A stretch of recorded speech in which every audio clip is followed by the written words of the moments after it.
Olá, leitores da Bíblia, bem-vindos ao dia 285.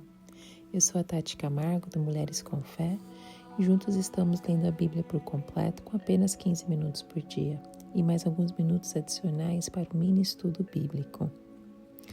Hoje a leitura vai ser mais curtinha, nós vamos ler somente Mateus capítulo 11 e depois teremos uma explanação deste capítulo no final do áudio.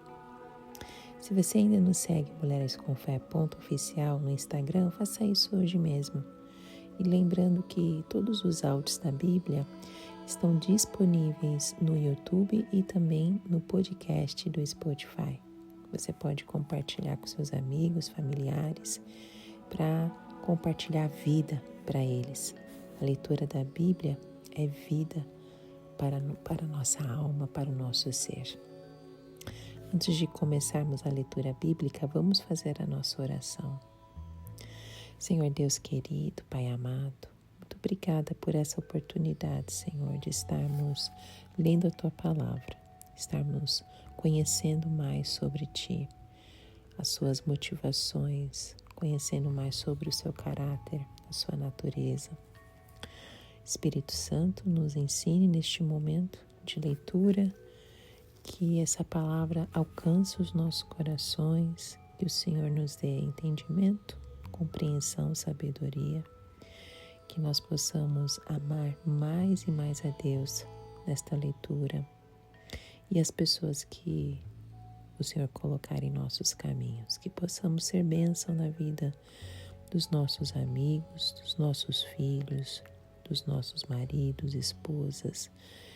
Senhor, que possamos ser bênção na vida de qualquer pessoa que estiver próxima de nós. Que possamos falar palavras de encorajamento. Que possamos exercer a Tua vontade e abençoar essas pessoas, Pai. Usa as nossas vidas para a Tua glória e Tua honra. Em nome de Jesus. Amém. Mateus capítulo 11. Jesus e João Batista. Depois que terminou de instruir seus 12 discípulos, Jesus saiu para ensinar e pregar nas cidades da Galileia. João, ao ouvir na prisão o que Cristo estava fazendo, enviou seus discípulos para lhe perguntarem: És tu aquele que haveria de vir ou devemos esperar algum outro? Jesus respondeu: Voltem e anunciem a João o que vocês estão ouvindo e vendo. Os cegos veem, os mancos andam, os leprosos são purificados, os surdos ouvem, os mortos são ressuscitados e as boas novas são pregadas aos pobres. E feliz é aquele que não se escandaliza por minha causa. Enquanto saíam os discípulos de João, Jesus começou a falar à multidão a respeito de João. O que vocês foram ver no deserto? Um caniço agitado pelo vento? Ou o que vocês foram ver? Um homem vestido de roupas finas? Ora, os que usam roupas finas estão nos palácios reais. Afinal, o que foram ver? Um profeta? Sim, eu lhes digo, e mais que profeta. Este é aquele a respeito de quem está escrito: Enviarei o meu mensageiro à tua frente, ele preparará o caminho diante de ti. Digo-lhes a verdade, entre os nascidos de mulher não surgiu ninguém maior do que João Batista. Todavia o menor no reino dos céus é maior do que ele. Desde os dias de João Batista até agora, o reino dos céus é tomado à força, e os que usam de força se apoderam dele. Pois todos os profetas e a lei profetizaram até João. E se vocês quiserem aceitar, este é o Elias que havia de vir. Aquele que tem ouvidos, ouça. A que posso comparar esta geração? São como crianças que ficam sentadas nas praças e gritam umas às outras.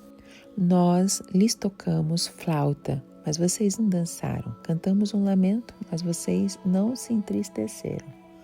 Pois veio João, que jejua e não bebe vinho, e dizem: ele tem demônio. Veio o Filho do Homem comendo e bebendo, e dizem: aí está um comilão e beberrão, amigo de publicanos e pecadores. mas a sabedoria é comprovada pelas obras que a acompanham. Há ainda cidades que não se arrependem. Então Jesus começou a denunciar as cidades em que havia sido realizada a maioria dos seus milagres, porque não se arrependeram. Ai de vocês, Corazim, ai de vocês, Betsaida, porque se os milagres que foram realizados entre vocês tivessem sido realizados em Tiro e Sidom, há muito tempo elas se teriam arrependido, vestindo roupas de saco e cobrindo-se de cinzas. Mas eu lhes afirmo que no dia do juízo haverá menor rigor para Tiro e Sidom do que para vocês. E você, Cafarnaum, será elevada até o céu? Não, você descerá até o Hades. Se os milagres que em você foram realizados tivessem sido realizados em Sodoma, ela teria permanecido até hoje. Mas eu lhe afirmo que no dia do juízo haverá menor rigor para Sodoma do que para você. Repouso para os cansados. Naquela ocasião, Jesus disse: Eu te louvo, Pai, Senhor dos céus e da terra, porque escondestes estas coisas dos sábios e cultos e as revelaste aos pequeninos. Sim, Pai, pois assim foi do teu agrado. Todas as coisas me foram entregues por meu Pai. Ninguém conhece o Filho a não ser o Pai, e ninguém conhece o Pai a não ser o Filho, e aqueles a quem o Filho o quiser revelar. Venham a mim todos os que estão cansados e sobrecarregados, e eu lhes darei descanso. Tomem sobre vocês o meu jugo e aprendem de mim, pois sou manso e humilde de coração, e vocês encontrarão descanso para suas almas, pois o meu jugo é suave e o meu fardo é leve. Amém. Mateus 11 é um dos capítulos mais intensos do Evangelho. Aqui vemos o peso da dúvida, a dureza do coração humano e, ao mesmo tempo, a ternura do convite de Jesus. João Batista, mesmo sendo o maior dos profetas, ele se vê abalado. As cidades onde Cristo realizou milagres rejeitam o arrependimento. E no final o Salvador faz um chamado cheio de amor aos cansados e sobrecarregados. Nesse capítulo vemos a graça e a soberania de Deus caminhando juntas, revelando Cristo aos humildes e ocultando-os dos soberbos. Esse capítulo complementa o ensino iniciado em Mateus 10, onde Jesus envia os 12 em missão, preparando o cenário para as respostas ou rejeições que veremos aqui. Bom, Mateus escreveu esse evangelho com o propósito de apresentar Jesus como o Messias prometido. E esse capítulo 11 o propósito fica evidente, especialmente ao mostrar o cumprimento das profecias de Isaías 35 e Isaías 61. O cenário é de tensão crescente. João Batista está preso, possivelmente na fortaleza de Maquero, por denunciar os pecados de Herodes Antipas, como veremos melhor em Mateus 14. Os judeus daquela época esperavam um Messias guerreiro, alguém que libertasse Israel do domínio humano. Porém, Jesus estava quebrando as expectativas, e isso gerava dúvidas até nos mais piedosos. As expectativas populares distorciam a figura do Messias. Mesmo João, em sua prisão, sentiu-se abalado diante do aparente silêncio de Deus. O capítulo ressalta um ponto-chave. O reino de Deus já está em ação, mas ainda não em sua plenitude. Essa tensão entre o já e o ainda não é visível em todo o Evangelho de Mateus. João Batista, aquele que preparou o caminho do Senhor, agora está preso. Ele ouve falar das obras de Cristo e envia discípulos para perguntar: És tu aquele que haveria de vir ou devemos esperar outro? Sinceramente, nós podemos entender o coração de João. Quem nunca se sentiu confuso diante do sofrimento? Ele sabia quem Jesus era, mas a prisão e a demora em ver o reino plenamente estabelecido o deixaram em dúvida. Jesus responde com firmeza, mas sem condenação. Os cegos veem, os mancos andam, os leprosos são purificados, os surdos ouvem, os mortos são ressuscitados e as boas novas são pregadas aos pobres. Isso cumpre as profecias de Isaías 35 e 61, que também encontramos sendo destacadas no início do ministério de Jesus em Mateus 4. Jesus aponta para as Escrituras como resposta. A Bíblia interpreta os acontecimentos e revela quem Ele é. O versículo 6 traz um alerta atemporal. Feliz é aquele que não se escandaliza por minha causa. Quando Deus não age como esperamos, precisamos confiar, não tropeçar. Assim que os discípulos de João se afastam, Jesus se volta à multidão e faz questão de honrar João. Ele não era inconstante como um caniço agitado pelo vento, nem alguém acomodado em palácios luxuosos. João era profeta e, segundo Jesus, mais que profeta. Ele é o mensageiro prometido em Malaquias 3:1, responsável por preparar o caminho do Senhor. A declaração mais surpreendente está no verso 11. Entre os nascidos de mulher não surgiu ninguém maior do que João Batista. Todavia, o menor no reino dos céus é maior do que ele. Isso não diminui João, mas revela as bênçãos do reino inaugurado por Cristo são maiores do que tudo que veio antes, como fica claro em Mateus 5, como lemos no Sermão do Monte. João foi o ponto culminante da revelação do Antigo Testamento, mas as promessas cumpridas em Cristo superam tudo. Jesus ainda revela que João é o Elias profetizado, não de forma literal, mas espiritual, como explica Lucas capítulo 1, versículo 17. Jesus critica a imaturidade e a teimosia do povo. Eles rejeitam tanto o estilo austero de João quanto a abordagem relacional de Jesus.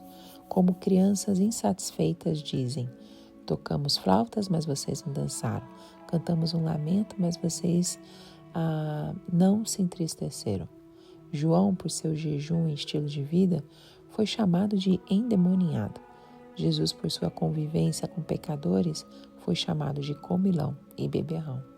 Essa rejeição, como vemos em Mateus 23, revela o coração endurecido que prefere críticas a arrependimento. O problema não está no mensageiro ou no método, mas no coração fechado do homem. Por que Jesus repreendeu as cidades da Galileia? Jesus então denuncia Corazim, Betsaida e Cafarnaum. Nestas cidades ele realizou muitos milagres, mas o povo não se arrependeu.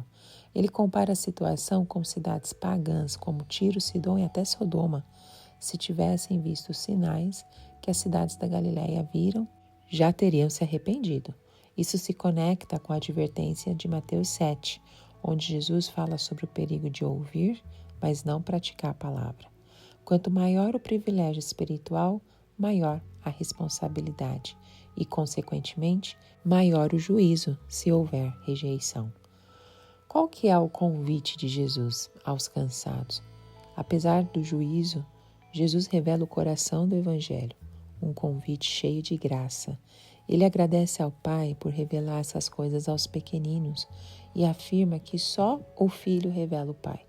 Então vem um chamado: venham a mim, todos os que estão cansados e sobrecarregados, e eu lhes darei descanso. Esse descanso não é apenas alívio físico, é paz para a alma, perdão, libertação da culpa. Um eco desse descanso aparece em Apocalipse 21, onde o choro e o sofrimento cessam. Jesus fala do seu jugo suave e fardo leve. O jugo de Cristo traz liberdade, não é ausência de compromisso, mas alívio do peso, do pecado e da culpa. Nesse capítulo, nós vemos várias conexões com o Antigo Testamento. As obras de Jesus cumprem em Isaías 35 e Isaías 61, mostrando que ele é o Messias. João Batista cumpre Malaquias 3:1 e Malaquias 4:5, sendo o mensageiro e o Elias espiritual. As advertências às cidades refletem os oráculos de juízo presentes nos profetas. Assim, Mateus mostra que tudo o que está acontecendo está dentro do plano de Deus, como já vimos em Mateus 1. Quando a gente lê esse capítulo, nós podemos aprender que até os fortes têm dúvidas, mas devemos levá-las a Jesus, como João fez. O privilégio gera responsabilidade. Quanto mais luz, maior o chamado ao arrependimento. O reino se revela aos humildes, não aos orgulhosos. O jugo de Jesus traz descanso, mesmo em meio às dificuldades. Deus cumpre as suas promessas e a nossa parte é confiar e seguir o Salvador. Esse capítulo nos revela um Cristo que, ao mesmo tempo, julga os impenitentes e chama os cansados. É impossível sair indiferente nesse texto. Ou nos rendemos em arrependimento e fé, ou corremos o risco de endurecer o coração. Que nós sejamos como os pequeninos, que reconhecem a própria fraqueza e correm para os braços de Jesus, aquele que alivia, transforma e nos conduz com graça. Que Deus te abençoe grandemente e eu te encontro no próximo áudio. Tchau, tchau.